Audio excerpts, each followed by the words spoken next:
It is thousands. Over 30,000 Ukrainians have deserted their frontline positions. Guys, this is Fernando doing another video for the more survivalists. Being prepared is what we do here. If you want to learn more about all of this stuff, you have the channel with a ton of information. I always recommend my books as well. Surviving the Economic Collapse, 3 Survival Skills. You have these in the links there below. So to be better prepared for a very uncertain world in which we live all over. Let's check this out.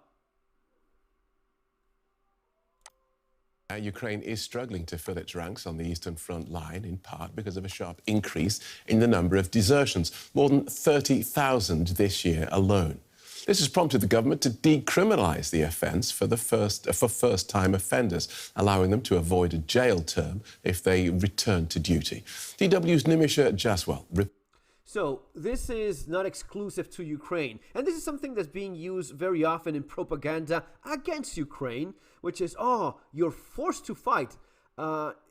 Dude, everywhere in the world, no matter what country you are in, if you are at war, you will be conscripted. You will be told that you have to go and fight for the survival of the nation. This is not exclusive to Ukraine. In the same way, not exclusive to Ukraine is, yeah, deserting is a huge criminal. It's very much considered a crime. Deserting your post when you've been conscripted, when you're a soldier, that is a huge issue. It's a crime no matter where you are. Now, in the case of Ukraine, it has been so much the case that so many of those soldiers have been abandoning their posts that they had to decriminalize. Not because of they would have liked to make it not a crime to abandon your post in the front line, no, because of so many. So they decided that, you know what, we had a better chance of actually finding them eventually, and if someone is found, we can have a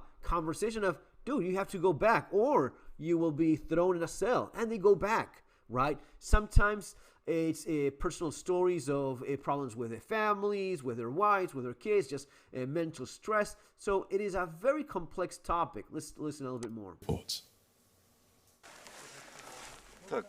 It's been 18 months since Alexander held a weapon. When Russia launched its full-scale invasion in February 2022, Alexander fought them in Chernihiv. But, he says, a year into the war, he handed his weapons to his commander and left. My brother is schizophrenic. His condition has become dangerous. He had even become a threat to my neighbors, so I went home. Apart from my brother and mother, I have no one else. Alexander had no legal way to apply to go. So, stuff like this, you know, besides the fatigue, the just being, you know, tired of fighting, scared, stress, the constant bombing. I mean, it has to be quite terrible. So it is understandable that you have a lot of these people. I think it's this guy that he makes a very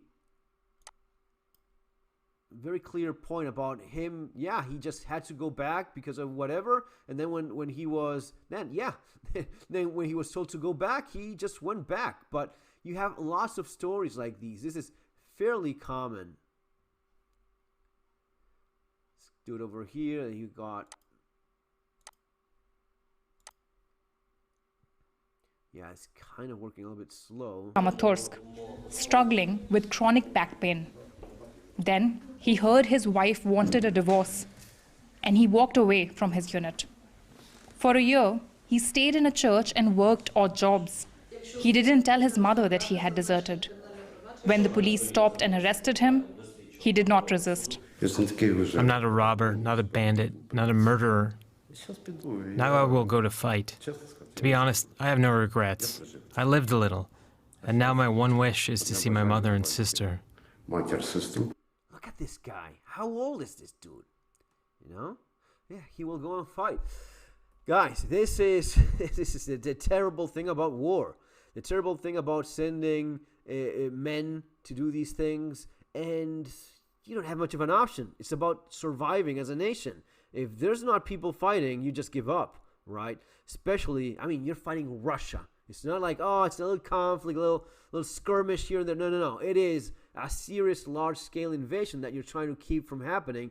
So that's what's going on. Guys, I hope you take this and assess the information provided in the channel, just the reality of what's going on around the world. See you next time. Take care.